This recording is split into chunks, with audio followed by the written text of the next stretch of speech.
aujourd'hui on parle d'un livre. Non, partez pas tout de suite, je vous promets c'est intéressant. Il faut savoir que ce livre, Scratchman, est dans les cartons de la BBC depuis 1974, ce qui fait un paquet d'années. Ouais, la préhistoire même pour la plupart d'entre vous. Il a été écrit par le grand Tom Baker.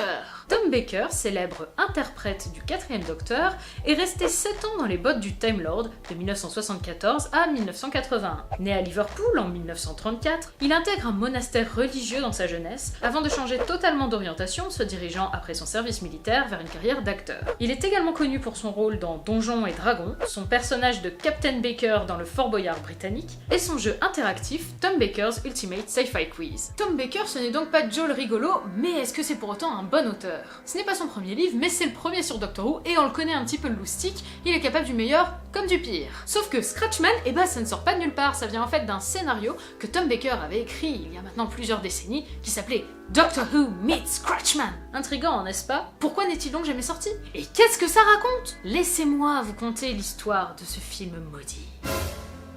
Étant donné que le film n'est jamais sorti, je vais vous raconter l'histoire du livre avec des images d'illustrations reconstituées. L'histoire commence lorsque le 4e Docteur, bon la ressemblance n'est pas frappante mais on va faire avec, le 4e Docteur donc, accompagné de ses compagnons, font un pique-nique sur une île peuplée d'épouvantails, mais des épouvantails vraiment très terrifiants. Attention maintenant, ça spoil un peu. Donc si vous avez l'intention de lire ce truc, vous savez ce qu'il vous reste à faire. Harry et Sarah sont enlevés et emmenés dans une autre dimension, et le docteur décide de les suivre, les retrouvant dans le royaume des morts, prisonniers d'une entité maléfique, enfin une entité maléfique dans un costume, et avec une tête d'ampoule, et qui s'appelle Scratchman.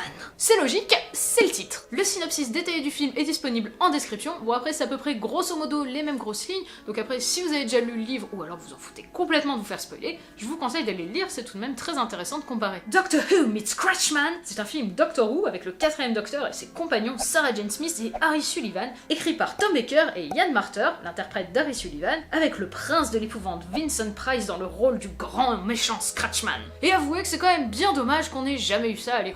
Pendant le tournage de la saison 12 en 1974, Tom Baker, Ian Marter et Elizabeth Sladen, aka Sarah Jane Smith, copinent bien gaiement. « Ça va bien 2 secondes de passer notre temps à faire des mots croisés ensemble », s'exclama Tom Baker. « Viens Ian, on écrit un épisode !» Ils proposent leur idée de script à la prod, qui les envoie pas mal pète parce qu'ils ont un petit peu autre chose à faire pendant la production de la série, mais les 2 hommes sont tenaces. Rejoints par le réalisateur James Hill, ils partent à la recherche de financement. La BBC leur accorde les droits pour faire leur projet dans leur coin, et en 1976, le grand public entend enfin parler du projet Doctor Who meets Scratchman.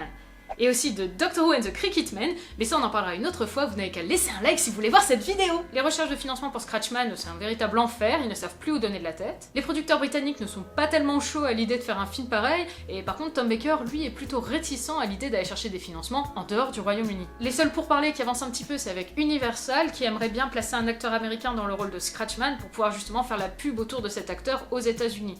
Et c'est là que Vincent Price arrive sur le tapis. Tom Baker ne baisse pas les bras et il décide d'organiser, 30 ans en avance sur son temps, une espèce de crowdfunding en demandant aux fans de financer le film. Sauf qu'en fait, il n'avait pas vraiment vu le cadre juridique. Alors du coup, il a reçu plein d'argent, mais il a dû tout renvoyer parce qu'il n'avait pas le droit de toucher de l'argent des fans comme ça. La législation n'encadrait pas vraiment ce type de projet, ça faisait un petit peu de détournement d'argent, voyez-vous. Le temps avançant, Harry et Sarah ayant tous les deux quitté le TARDIS, on commence à penser à changer les compagnons présents dans le film. Le projet change de nom et devient Doctor Who and the Big Game, mais c'est toujours la même chose, l'équipe n'est jamais disponible en même temps, au bon moment pour tourner, il y a des problèmes de financement, blablabla.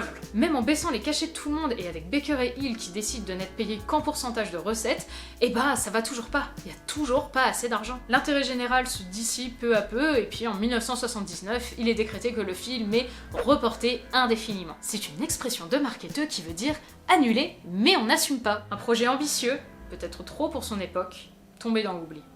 Mais maintenant on peut le lire. Ici, exit quelques idées ringards, on peut tout faire dans un livre. L'histoire est dépoussiérée, on isole les personnages sur une île pour ajouter un petit peu de suspense et de tension, et puis on ajoute aussi des Time Lords. Bon, comme d'habitude, ils ne servent pas à grand chose, mais là tout est fait pour que le lecteur puisse s'y identifier. Loin de moi l'idée d'aller suggérer que vous ne servez pas à grand chose, hein. Mais leur côté tatillon, aller chercher la moindre petite faille dans le récit du docteur, si ça c'est pas une attitude de fan. Et c'est bien écrit, Tom Baker est un bon écrivain, mais c'est un petit peu ce que je redoutais, ça tourne au Tom Baker Show. Les critiques, les fans et lui-même ont vite fait de flouter la frontière entre Tom Baker, l'acteur, et le 4e Docteur, le personnage. Et ça se ressent pas mal dans Scratchman. C'est une force car il connaît son docteur et ses potes sur le bout des doigts. Lisez Scratchman et osez me dire que vous l'avez pas lu avec l'intonation de Tom Baker. Mais c'est du coup aussi une faiblesse parce qu'on vient à s'en demander si lui-même est vraiment conscient de la frontière entre lui et le Docteur. Scratchman est écrit à la première personne du singulier, ce qui est pas vraiment un truc courant dans les romans Doctor Who, et je peux pas empêcher de me dire que ce Docteur si convaincant, bah en fait c'est Tom Baker qui s'invente ses propres aventures. C'est clair qu'on en entend surtout parler parce que c'est Tom Baker qui a sorti son truc qui traîne dans les cartons depuis 45 ans. C'est efficace et prenant, même si j'ai eu un petit peu de mal avec le délire ésotérique qu'il y a pendant la deuxième partie. Ce livre baigne dans l'aura du projet dont il est tiré, et c'est un hommage vibrant d'un grand acteur au rôle qui a autant sublimé que rongé sa carrière. Alors rien que pour cela, il est digne d'intérêt pour tous les fans de la franchise.